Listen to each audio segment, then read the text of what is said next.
Hello guys, ito lang ito lang naman yung nakita ko guys.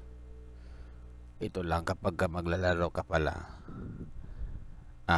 para ma-enjoy mo yung paglaro dyan.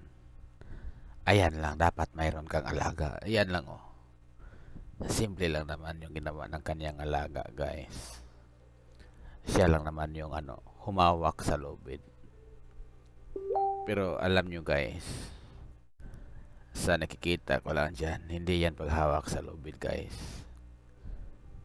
Oo, hindi yan paghawak sa lubid. Kasi nga, hawak sa lubid yan kung kamay yung ginamit ng alaga nila. Kikita nyo naman, hindi yan kamay guys. Bunganga o bibig. So guys, sayo na bahala magsagot sa comment section kung ano yung ginamit. Ano ang termino dyan. Salamat po sa panonood.